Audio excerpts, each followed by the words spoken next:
Allô tout le monde, j'espère que vous allez bien. Aujourd'hui, on se retrouve avec une nouvelle vidéo. Aujourd'hui, je vais vous parler de rotation de jouets et de rangement. En fait, je vais partager comment moi j'organise mes jouets qui sont pas en rotation. Parce que c'est quelque chose qui m'a été demandé dans les commentaires. Fait que je vais vous montrer, j'étais en train de changer tout ça. Puis là, j'ai un nouveau système. Ça fait pas des semaines que je le teste, mais pour le moment, ça fonctionne bien. Fait que je vais vous le partager, puis si jamais il y a des changements en cours de route, je vous le dirai. Fait que, rotation de jouets, pourquoi? euh, En fait, le principe premier de faire des rotations de jouets, c'est de ne pas trop en avoir de sorties en même temps. Pourquoi? Mais en fait, quand il y a trop de choix, l'enfant il se sent un peu, puis l'adulte aussi, là, moi en tout cas je fais ça pareil, un peu comme un papillon qui va butiner un petit peu ici et là, mais qui reste pas jusqu'à la fin sur la fleur. Je sais pas si mon exemple fait vraiment du sens, mais moi quand j'arrive dans un magasin, là, il y a trop de choix. Je- Au final, je ressors sans rien. Je fais juste comme. C'est comme trop d'informations d'un coup, trop de choix. Si je ressors avec quelque chose du magasin, c'est parce que j'ai vu sur un des mannequins ou sur une photo quelque chose qui m'a tenté puis j'ai été le chercher. Mais j'aime pas ça fouiller. C'est comme trop, trop. Fait que les enfants, c'est la même chose. Au final, quand il y a trop de choix, mais soit ils vont tous sortir, puis être trop comme surstimulés, puis ils vont juste pas rester, soit ils vont rien choisir. Souvent, c'est les comme deux cas extrêmes, là, c'est pas tous les enfants qui font ça, mais souvent, là, c'est ça. Soit ils vont tous sortir, puis pas rester vraiment à chaque activité, pas la terminer, pas tant y porter d'intérêt, soit ils vont juste rien choisir, puis jamais utiliser les jouets. Fait que d'en avoir moins, ça permet d'avoir moins de choix, ça permet d'être plus concentré sur l'activité. Et en même temps, un avantage et pas des moindres, c'est que moins de jouets sortis signifie moins de bazar à ramasser. Parce que quand ils sortent toutes, parce que ça arrive, même quand il n'y en a pas beaucoup, ben c'est plus rapide à ranger. Puis ça, autant en termes de quantité d'activité que d'items dans l'activité en tant que telle. Par exemple, je pense aux pièces libres. Nous, ici, on a beaucoup de pièces libres. On a les blocs, les Duplo, là, des gros Lego. On a le rail du train. Et on a des blocs en bois. Puis on a comme du matériel recyclé là, pour des pièces libres. Ben, j'essaye de limiter la quantité. Comme les blocs Lego, il n'y en a pas 300 de sortie. Il y a un bac. Ce qui rentre dans le bac reste en bas.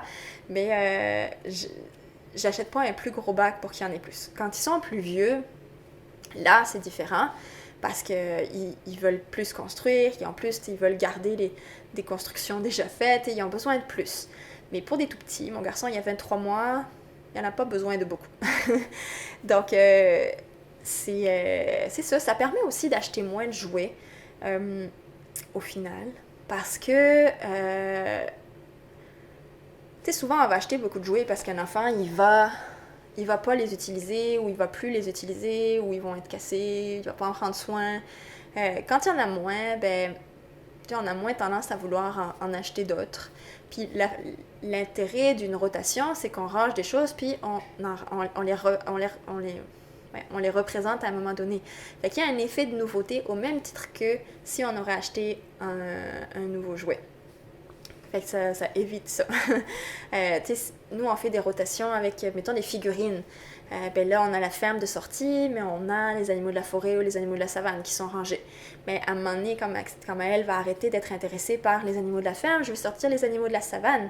Puis à un autre moment donné, ben, je ressortirai les animaux de la savane, puis il va tout autant triper dessus, parce qu'ils les aura plus vus depuis un moment, puis ça a comme tout un intérêt nouveau. Donc, ça permet qu'ils soient plus investis dans leur jeu. Puis ça évite qu'on dépense trop.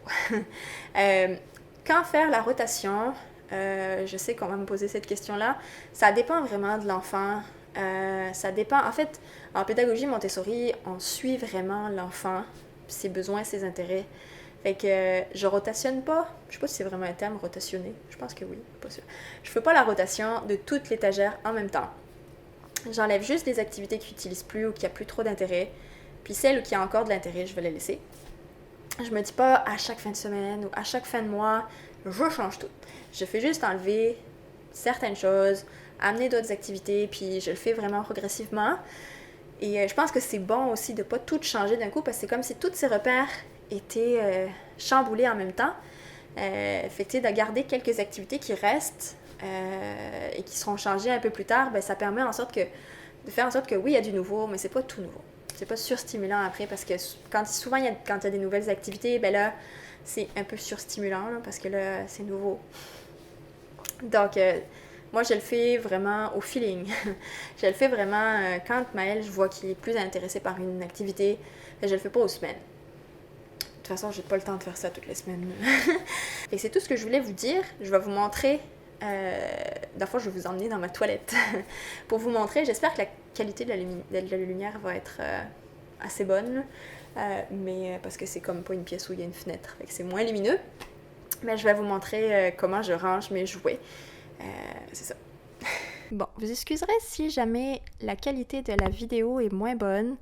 Puis si je tremble un petit peu, mais j'ai changé de caméra, j'ai pris mon téléphone parce que ça allait pas du tout avec ma caméra, trop lourd.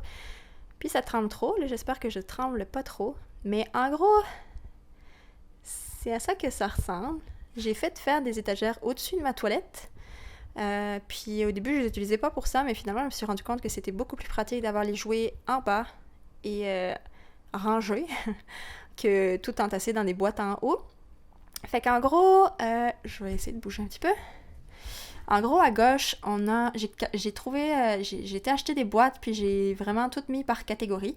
Puis j'ai été avec des catégories Montessori. Chaque personne fera différemment, là, mais c'est ça. Moi, j'ai été avec des catégories plus Montessori. Donc, en gros, en bas, on a les activités liées au langage. Donc, il y a des cartes, les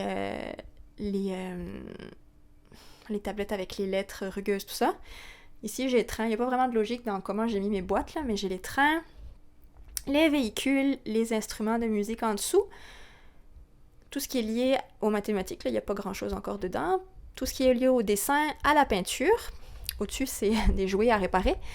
Puis, en haut, à droite, c'est des puzzles de biologie. Pour le moment, j'ai pas eu à les ranger ailleurs, mais c'est ça. Ils sont là pour le moment. Tout ce qui est sensoriel, les tissus, les puzzles. Les puzzles rentrent pas tous, fait que c'est pour ça qu'il y en a un tout en haut. La boîte Nido, c'est vraiment pour les tout petits. Fait que pour bébé qui s'en vient. Puis ensuite, j'ai le sable magique, les arts plastiques, là. Fait que j'avais dessin, peinture, mais ça, c'est comme tout ce qui est un peu méli-mélo.